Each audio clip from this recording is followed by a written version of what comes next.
From the heart of Hawkeye Nation comes the show that dissects the plays, debates the calls, and celebrates the victories. This isn't just a podcast. This is your unfiltered access to the mind of two diehard fans. They live and breathe black and gold, and they're here to give you the honest, raw takes you won't find anywhere else. Get ready for deep dive analysis, passionate debate, and a unique perspective on the team you love. This is Punting is Winning with JD and Keith.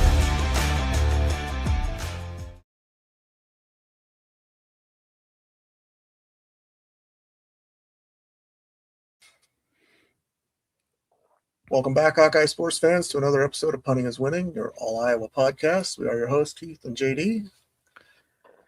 First week of February is just starting. Groundhog Day. Going on. Groundhog Day. I don't know if he saw his shadow. Don't really care because it doesn't really matter. He did. 6 more weeks of winter, which we're going to have anyway. So yeah. Anyway, question of the week last week was 12-team playoff again next year. Is that the right format to go under? Did they get it right? Should they have expanded it? What's your thoughts? Some people say yes, some people say no. Yeah. I'm indifferent. Well, being a Hawkeye fan and all, I just feel like if it's a 24-team league or 24-team playoff, that Iowa would have more of an opportunity than if it's 12. That's all. They would have an opportunity to get in. I'm not saying they would win anything, but they would have an opportunity to get in. Why does the FBS have to be different than the FCS? And when it comes to their playoffs, they do 24. And I think if they hadn't done 24, Illinois State would not have been in the championship game this year. Yeah, that's exactly right. So yeah, I agree. I kind of feel like 24 would be good. I just want to stay. I want to stay in the give the guys, if they get a second loss, they feel like, oh boy, Iowa's not going to get in with us 2 losses. They're going to take. Okay, let's be realistic on that. Certain teams won't get in with 2 losses. Others will get in with 3. Well, Vanderbilt didn't get in with 2 losses this year. No, but Alabama got in with 3. Mm-hmm. Yeah, well.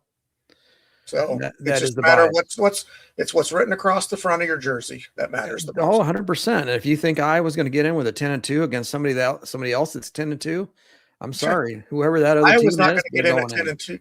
Iowa's not going to get in at 10-2 or 11-1 over a 9-3 Alabama team.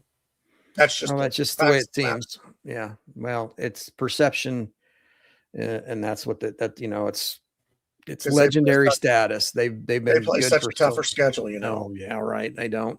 Obvious the Big Ten's better than the SEC, and they proved it this year. Again, yeah. 3 straight national championship games wins, and also, when you want to go head-to-head in bowl games, Iowa won, Illinois won, all the teams that, it's just. Those don't matter. Come on. Those games don't matter. It's just, we only had half our players, right? Yeah, right. The playoffs are the only thing that matters to us. Yeah, unfortunately, that's, I just want to live long enough in my lifetime, and it's getting shorter by the day. I just want to live long enough to see Iowa be relevant in the playoff. That's all. And if it takes 24 teams to get there, then that's fine. That's what I want. Well, I don't see any reason why 16 wouldn't be a good number, because that's 8, 4, 2, 1. They'd still figure out a way to keep us out. That way there was no bye games. That's what that's the one thing I don't like about any of the current formats is the bye games. Yeah, okay, you did great. Prove it again. That's all I'm saying. There should be no byes. There's no byes when it comes to the NCAA tournament, other than if you want to count the first 4 or whatever you want to call that. I don't really count that as a opening round anymore. That's a play-in. Play-in. Yeah, that's not nobody gets a bye. That's just a play-in game. Yeah, this is to include you in or not. Yeah, that's all. All right, new question of the week. You got that? New question of the week is, which Iowa portal player addition will make the biggest impact on the program in 2026? Okay. Well, so I don't have anything at this point to offer for that, but I'll let the people in the internet take that one for me. Okay. Well, let's jump into some basketball. Let's get the bad done before we get to the good. So let's hit the women's side first. Yeah, 0-2 week. Didn't look good either one. Cody. Yeah, West Coast, not a good thing. Traditionally, Iowa's not done well on the West Coast in any sport. However, we will have one documented case that we did all right, and that's coming up. Iowa USC 81-69 final wasn't really that close. That kind of Iowa kind of made it closer at the end. Another slow start. Just didn't seem like they were ready from the get-go. Maybe it was USC speed, quickness that they were having a hard time adjusting to. A little home cooking on the fouls too. I thought there was some definitely some questionable things going on there. They didn't shoot the ball well, and USC did shoot the ball pretty well. I think they're also seeing a little bit of the lack of a senior leader with Taylor McCabe out. I think she was a little bit more a vocal leader than people anticipated or thought. Yeah, and then you go out and Hannah Stolke gets 2 fouls, like bang bang. Yeah, but did she really? Well, that's the question. They were called on her. Bang bang. How's that? Yeah. So I mean that takes one of your best rebounders and your low post, one of your low post presences takes them right out of the game right then and there. And you don't have a lot behind her. Journey Houston, who did end up leading the team in scoring for this game, which I thought was refreshing. That just bodes well for the future if we can keep her happy and keep her away from the transfer portal.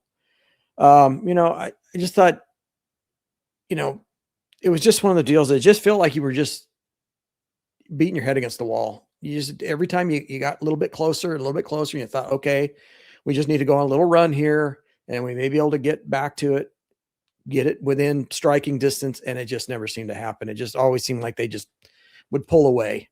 I would get close there a little bit in the first half. It was like 24-18 at one point, because it really started out terrible for Iowa. And then they kind of fought back a little bit. And then USC went on a big run and kind of put it out of reach. And it just kind of stayed out of reach the rest of the game. It's just West Coast trips, tough to deal with. That, and you can't turn the ball over. And you're getting poor calls from the officials. That's considered that's basically a turnover as well. And then you're turning it over unforced. Yeah, you can't do that. And that is the bugaboo with this team. They are loose handles with the ball, and they commit way too many turnovers. They've survived it by playing, I don't want to say inferior competition, because they played some good competition. They survived it, but it's hard to go on the road against a quality team. Yes, I get that USC was 11-9, but that's still a quality team. That's still, that's like saying, oh, well, they lose a couple of high quality players, but they've got 4 and 5 star players right behind them. They're young, that are learning. Well, yeah. They're growing up. That's what Iowa has to do too. Iowa's got a lot of young players.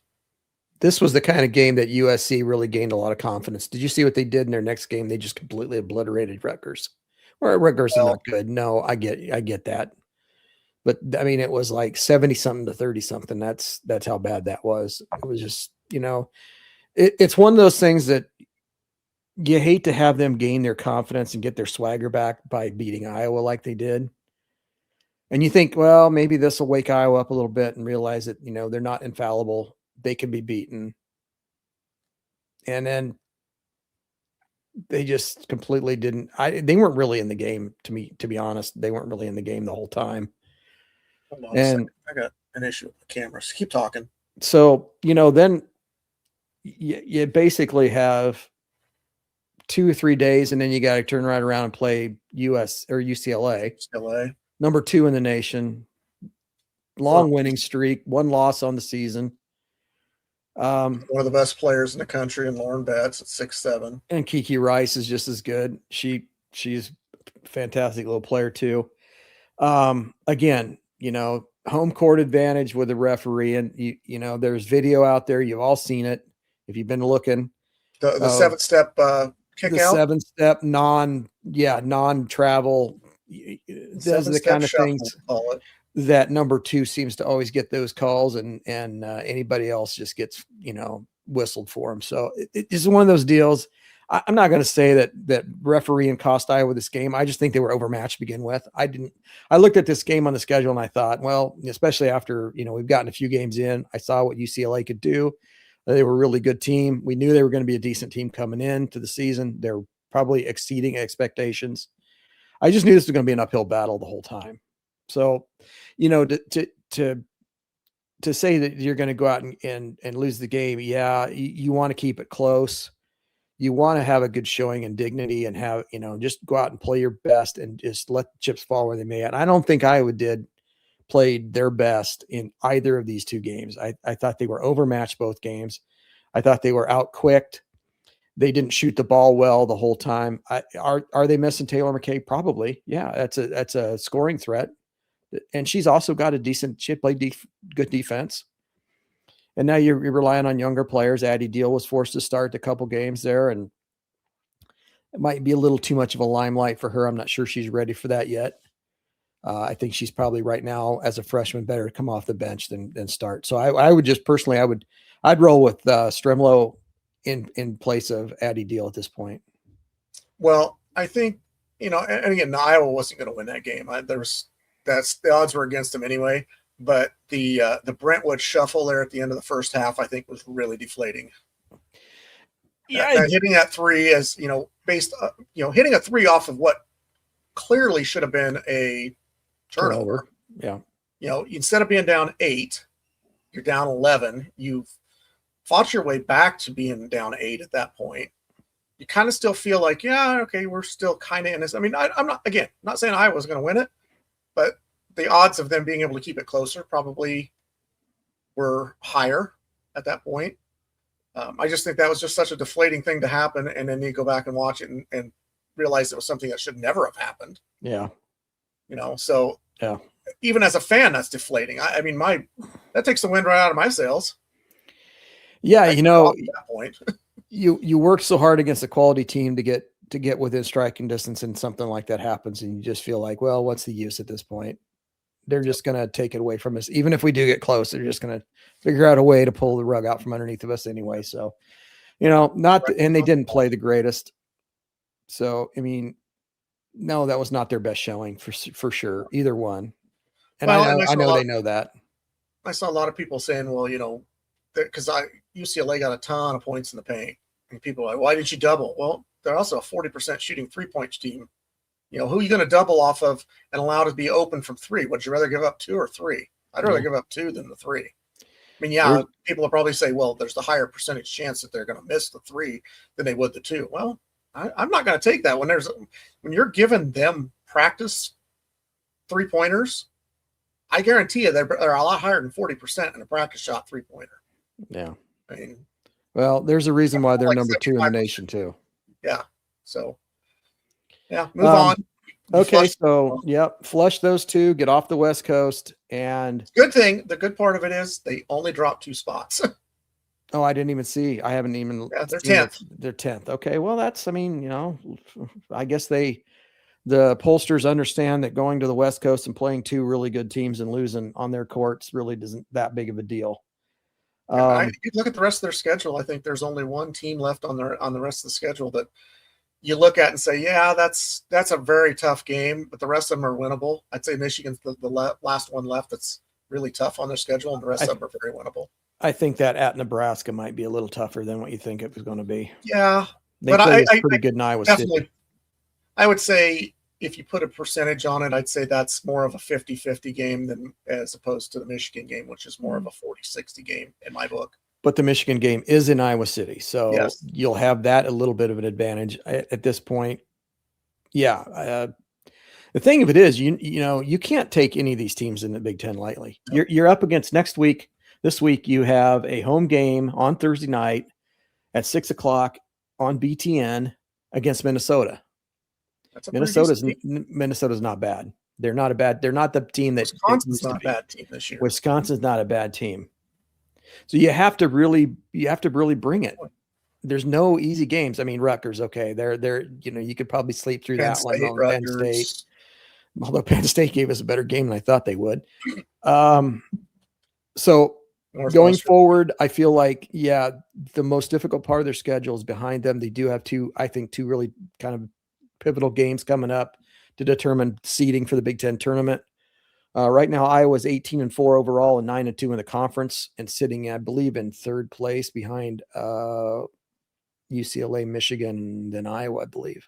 Yeah, because Michigan only has one loss. Michigan has one loss. Yep. So, the world is not falling. The sky is not falling. Everything's fine. It's just, he had a bad stretch,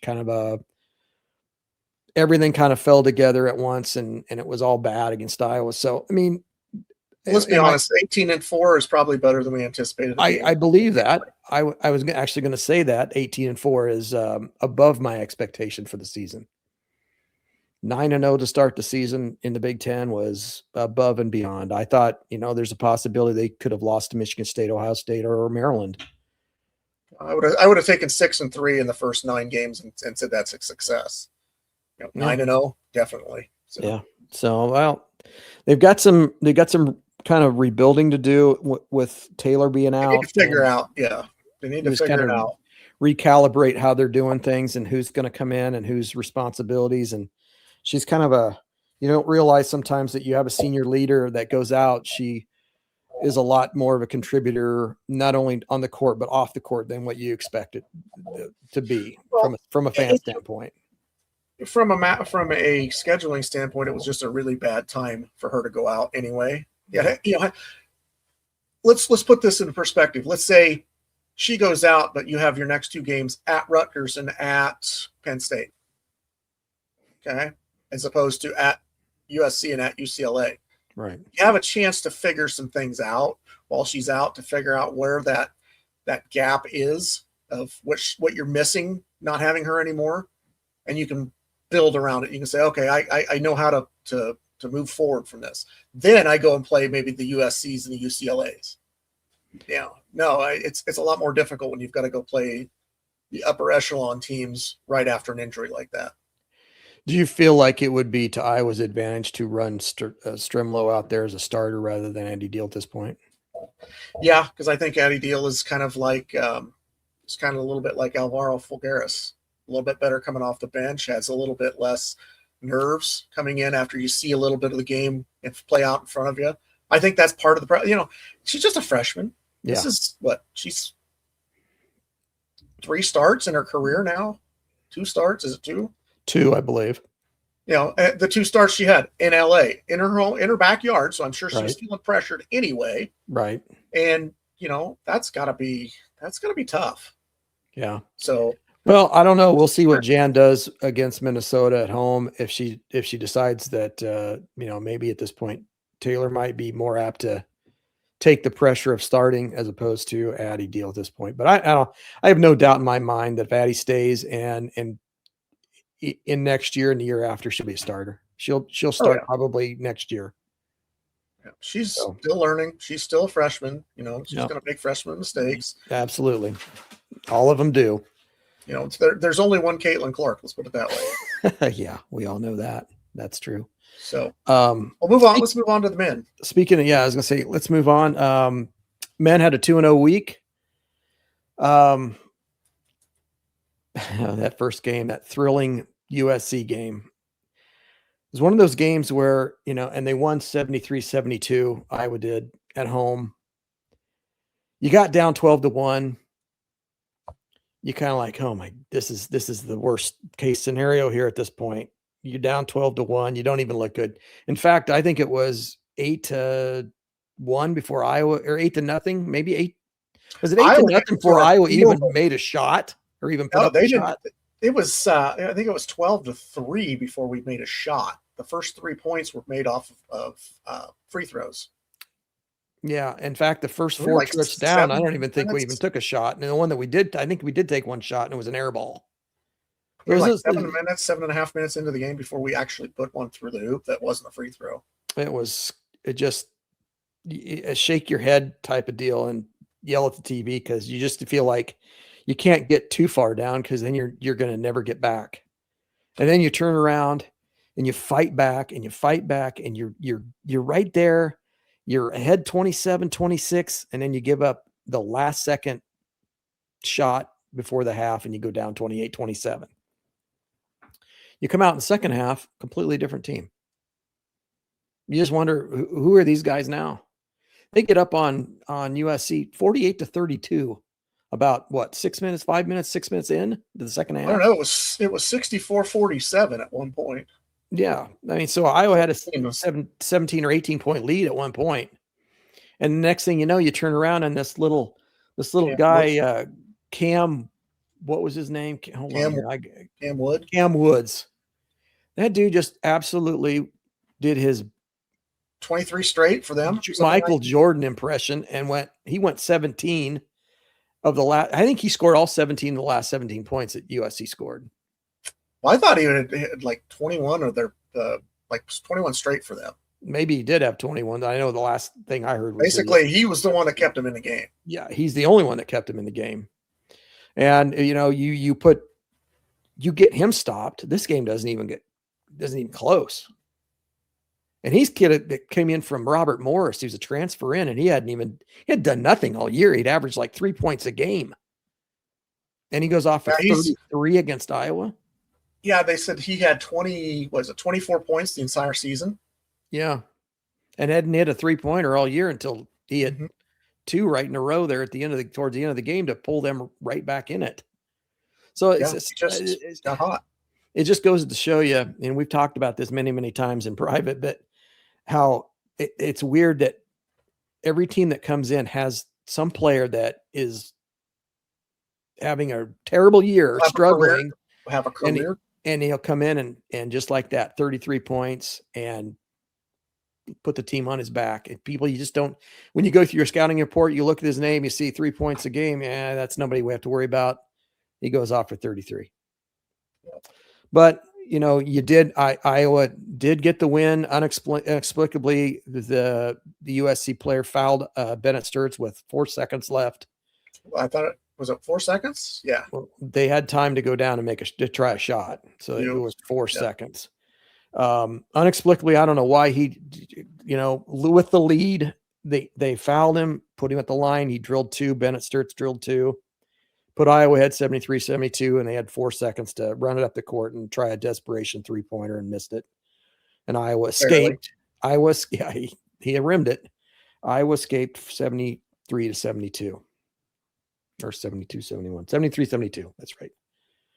But, the thing I found very interesting about that game was going into halftime, they do all, you have the halftime reporters or sideline reporters always do their interviews as going in. They talked to Musselman on the way in. He started complaining about the fouls. And what happens right after the half comes to the close and you come out the second half, they are in the bonus 2.5 minutes into the second half. Literally. Yeah, they were. I'm not being facetious about the timing. It was like 2.5, 3 minutes into the second half. They had already had 7 fouls whistled on Iowa. And I mean, they were touch fouls too. Yeah, pretty ticky-tack stuff. Well, USC did shoot the ball pretty well. They shot 53%. Iowa shot 42%. Iowa did hit 8 3-pointers. Well, USC only hit 5. And Alvaro Figueres actually had a really nice game at 14 points. He played good defense. Without him, I don't think Iowa wins that game. No. So, escaped. Survive in advance. Escape. You got to go out and play in the West Coast next. You go out to Oregon. That game was played last night. And Oregon played you tough for the first probably 30 minutes of that game. Yeah. Maybe 32 minutes of that game.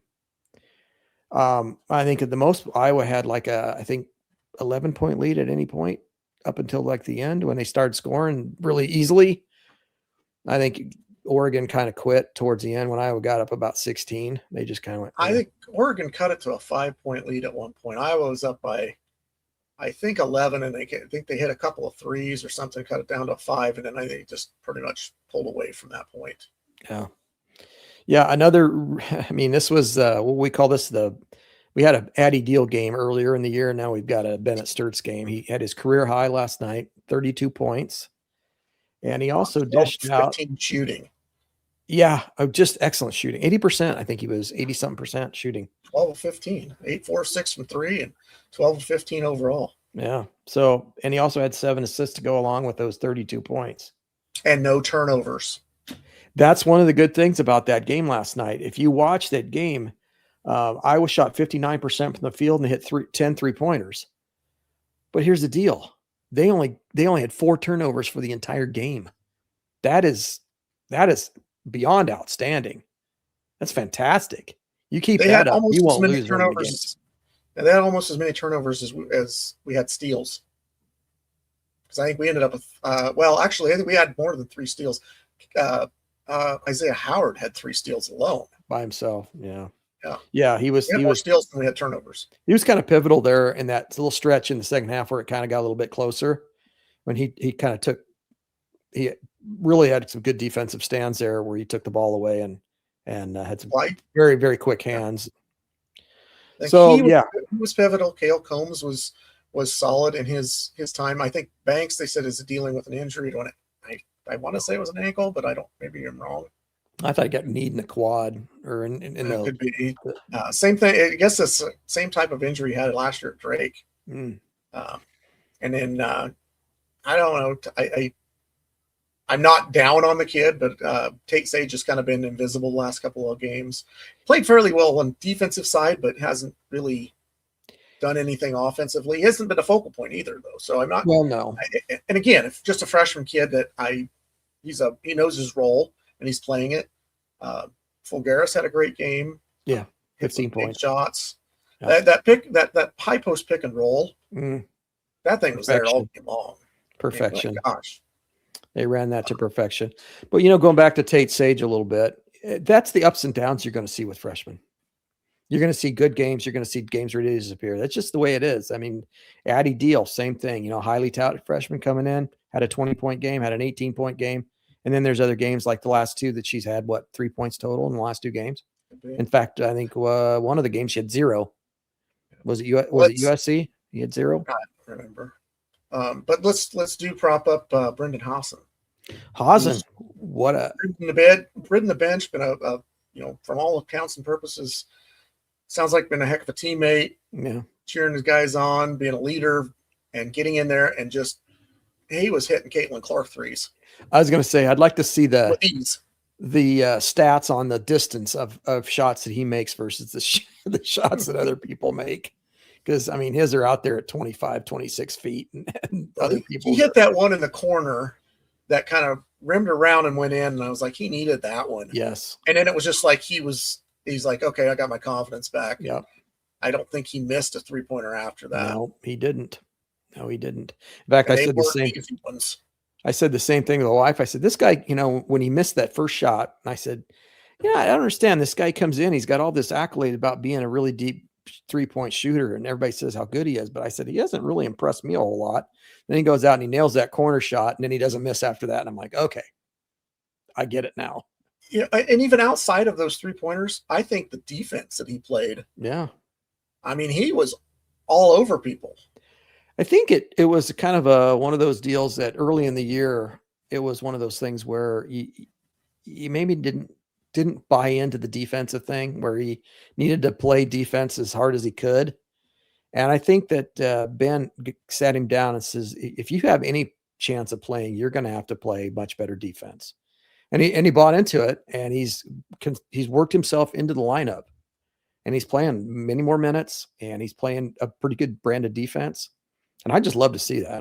I'd like to see the kid go out on a high his senior year and really do good things. He's the kind of guy that if you're down a couple of possessions late in the game, you bring him in and maybe you could get him to stick a couple of threes to get you back in it. That's the kind of player I'd like to see him be. And then, just be a really good teammate and have everybody's back. I did see one clown fan say something about I bet he wishes he never transferred to Iowa. I'm like, I'll bet he's glad he's still not at K-State. He's at least got a tournament this year. Yeah. K-State's not good at all. No. They have fallen on hard times. I think they're looking for a new coach here at the end of the year, to be honest. But so we got Washington coming up Got Washington coming up on Wednesday at 10 p.m. This is a late game. 9 p.m. Central. Is it 9 Central? Okay, I just saw 10 p.m. Eastern. Okay. 10 Eastern, 9 Central. Iowa right now is 16-5 overall and 6-4 in the conference. And like you said, the next game is at Washington in Seattle. And, Washington is 12-10 overall and 4-7 in the conference. Not a bad team. You got to not a great team, but not a bad team. You got to play. You easily could be beaten if you don't play your best game. Then you got a little bit of a break. You got Northwestern on Sunday at 2 p.m. and it's a home game. Northwestern is 10-12, 10-12, and then 2-9 in the conference. So, but again, I still those are games that I worry because like Rutgers is bad too, and look how we struggled with them. Yeah. No, just every we talk about this every week. You've got to bring it every single game, every single solitary game. If you don't bring your best effort and your best game, you could get beat. And it doesn't matter if it's Rutgers, Penn State, Northwestern, Oregon, you could get beat. And, let's be honest, Northwestern beat USC. There you go. So, I mean, it beat it by more than we did. There's a reason why they don't play those games on paper. Yeah. So, but yes, the schedule is a little bit more manageable. Here's something Washington. Here's something for people. I don't know who really cares at this point, but Iowa is 1 win away from eclipsing, 1 win away from tying last year's win total, and 2 wins away from exceeding last year's win total, obviously. So I would be very, very shocked if they didn't. I'm looking this year, if they don't make 20 wins, I think it's. I think 22 is probably their ceiling, or not their ceiling, their floor. You still got 6 more wins. There's 6. That's saying that they can go 6-4 in the last 10 games. When you've got Penn State, Northwestern, Washington. Then you've got you've still Nebraska got Nebraska twice. You've got Purdue once. Michigan once. Purdue once. So there's 7, at least 3.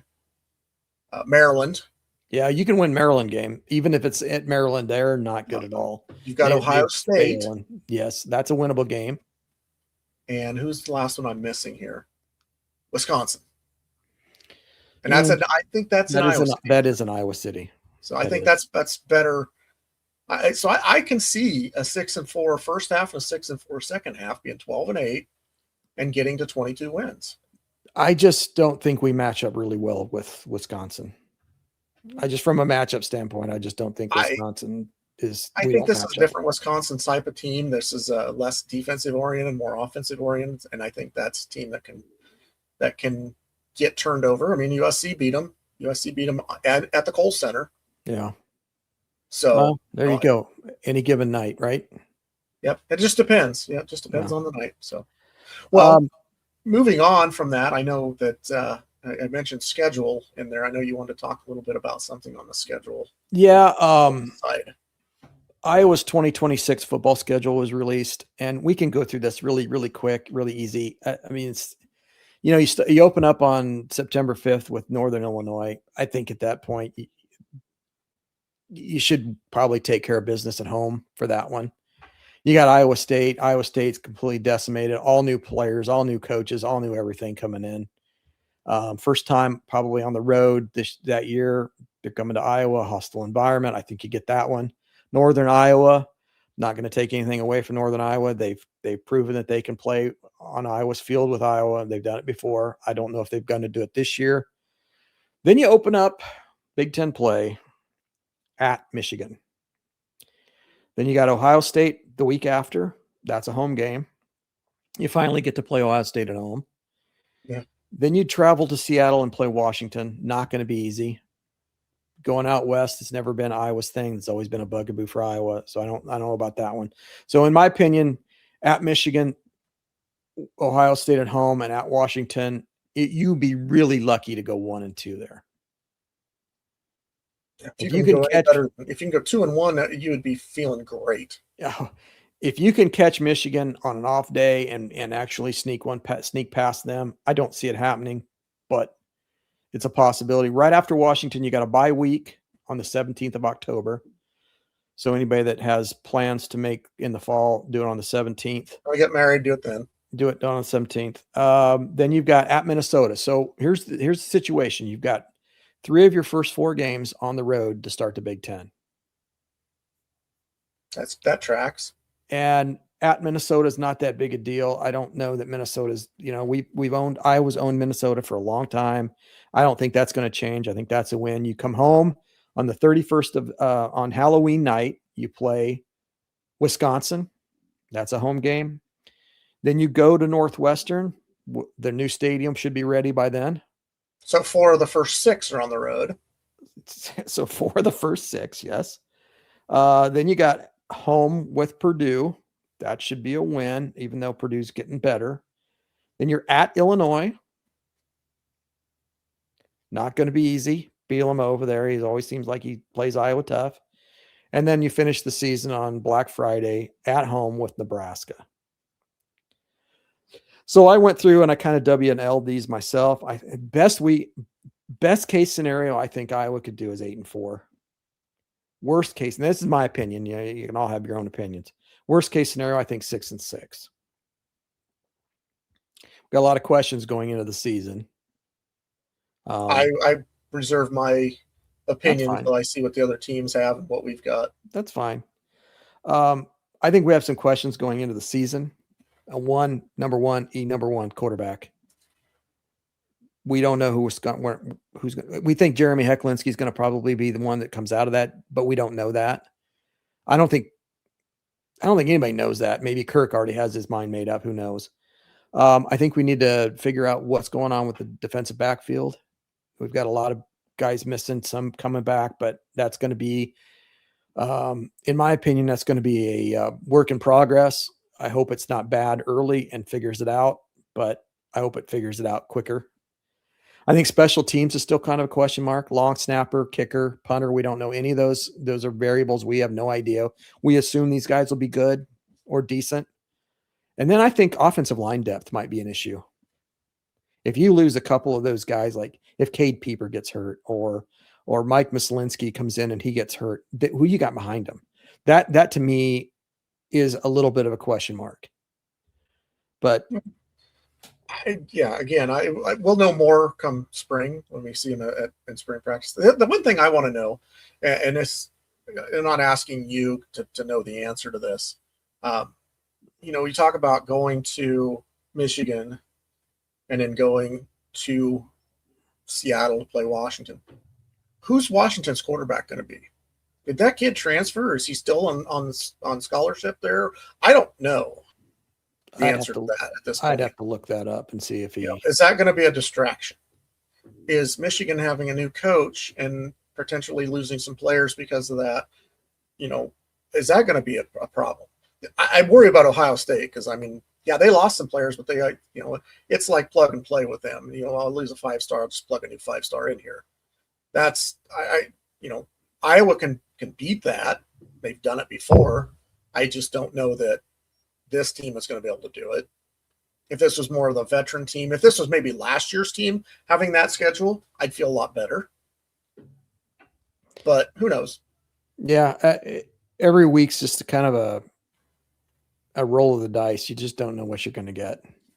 We don't know. We could come out there and we could be the Indiana of this year. Yeah, that Jeremy Hecklinski could be the gunslinger that he says he is, and he's out there throwing the ball around. I don't see that. I see him being stuck in the same bottle that Gronowski was stuck in, and everybody before him. The one thing that I think he has going for him, and he has going for him over the last 3 years, he's not coming off an injury. And he's got a year in the system where he's actually been able to learn the plays. He's been able to run the scout team. He's been number 2 for half the year. He's gotten some time in game, not necessarily that it's quality time. Right. But I think that's an advantage that we haven't had the last 3 years. Yeah, we've had guys that have good pedigrees on paper, but it's been damaged goods. Yeah. McNamara come in with a good pedigree, yes, but he was damaged goods, and he was never the same quarterback again. As much as I loved Gronowski, he was still damaged goods when he came in. It took him half a year to get up to speed to where he should have been at the beginning of the year to break in. We talked about the whole 200 yards passing in the bowl game. It's the first time we had one all year. That's where we should have been at the beginning of the year. Right. I think it took a half a year for him to trust himself, to trust his arm, his injury, that he could actually do what he wanted to do. I think that was part of it, that he was a little nervous that if he put his shoulder down to try to take off and run and he got hit that on his shoulder, then it was going to be, that was going to be it. But you can't think like that. And yet we were still an eyelash away from winning games that we lost that against teams that finished in the top 4. Yeah. So it's take that for what it's worth. I would like to see what this kid does in the spring. I'd like to see if they'll allow him to just open it up in the spring and just kind of let him, that's the time where you want to let them just do that type of stuff. See what you can do. It's against your own team. You're not losing anything. You're working on the deep ball. You're working on those longer pass patterns that you haven't been able to throw for the last 4 years. That's the best time to work on it, is in spring practice, where it doesn't matter if you make the mistakes, because now you've still got the fall practice to clean that up too. Yeah, you got summer to figure it out. You got the fall to work on the reps and get it fine tuned, so that when you're ready to hit the season, you're ready to go. So that way, when you're out there in game 1 against Northern Illinois and you're facing a 3rd and 4 and you got single coverage on the outside, you're trusting that you can throw that ball, and you're trusting your quarterback to say, go for it. You've practiced this. We've been doing this since February. Well, March, I guess, technically when the spring practice starts, but you get my point. That's when they should be doing that. And I hope that's what we see, because my plan is to go to the spring game again, or spring practice this year. Hopefully it's not the weekend that I'm gone on a cruise. So that would we'll have to see. I look at the schedule and I see we open up on the road again. And I saw that and I got to thinking about something, and I'm going to tease it for next week. I'm going to go through back to 1999, Kirk Ferentz's first year, and I'm going to see how many times that Iowa opens on the road. And also, I'm going to go through the Big Ten schedule and just see if there's a bias on scheduling when it comes to starting the season out at home versus away. And just look at all the teams and just determine. Now, I realize that Nebraska won't be a full 28 seasons, including 26. I understand that. I also Rutgers, Maryland, and Rutgers and Maryland, the same thing. Obviously, Washington, Oregon, and the West Coast team that just started. I will only use since they've joined the Big Ten. I'm not going to just use the 11, the Big 11 that have been 11. Since 99. I can certainly do that, and including Penn State. The Big 10 plus Penn State. Yes. So that'll be something we'll have to stay tuned. I've started it, but I haven't completely gotten through it. So, but what I have done so far is a little bit eye-opening. So it's definitely see where there's a preferential treatment given to certain teams. So far, yes. There's definitely some head scratching things going on. The other thing you could look at is how many times that Big Ten season has been opened on a Friday night with a team on the road. That has only been something that's been just lately. Yeah, but we've done it. Well, we did it with Rutgers last year. Yeah, we also did it 2 years ago. With 3 years Maryland? ago. Yeah. Was something that, and that like wasn't the start of the season, though. That was I know later we've played Friday night games. We played against Minnesota, Mm-hmm. Rutgers, Maryland, UCLA. one. Yes, we had a UCLA, but that was mid-season. Right. And we've done fairly well on Friday night games. Yeah, for the most part. Mm-hmm. So, Yeah, so that we'll have to stay tuned for. I will have all that information. I'll have a whole myriad of things for next week. Hopefully I'll have time to work on it between now and then. So stay tuned for that teaser. Right. Sounds good. Other than that, I don't have anything else unless you do. You have anything? I don't have anything. Did you hear Caitlin Clark last night on the WN or on the NBA? I didn't listen to it. My wife said she listened to a little bit of it, and she said she definitely needs to not quit her day job. Quite honestly, when it comes to stuff like that, I couldn't care less. Yeah, I don't watch It doesn't move my needle by any means. I don't care. You want to be a sports figure and you want to talk in the NBA or whatever. I don't watch the NBA, so yeah, I don't watch the NBA it's not either. going to move the needle for me. I did kind of a little bit when Keegan Murray first started out with the Sacramento Kings. I kind of started watching a little bit of it, but it just wasn't good enough for me to just say I'm going to become a fan of this. So I still just keep lost tabs on him. I still keep tabs. I'll look and check stats and maybe some highlights and stuff. I know Luka Garza's having a pretty good year as a guy. I know he's at Boston. And yeah. Boston loves having him. Good. Finally, a team that's finally utilizing him. Realize what he is and what he's about. Yeah. Keegan, I know, is injured. I think Chris Murray has been injured a little bit recently. Oh, I didn't know but that. Chris has been having a better year this year as well with Portland. Good. Keegan was averaging like 14 points a game, but he's only played in like 17 games because he's been hurt. Chris, I think, has missed a dozen games or so along the season so far this year too. Yeah, it's a long season. Yeah, no doubt. So yeah, rather have him hurt early and then have him at the end where you can, if you're making a playoff push, you can definitely need him. Sacramento's definitely not doing that this year. Oh, they're not good, huh? They are not good. Like I said, I haven't been paying any attention to the NBA. So I want to say they're like 12-32. Oof, that doesn't sound good at all. That's like the Penn State. Well, they got rid of most of their good players anyway, and Keegan's been hurt. So yeah. All right. On that, we'll call it a day and give it a go Hawks and get out of here. Go Hawks. Go Hawks.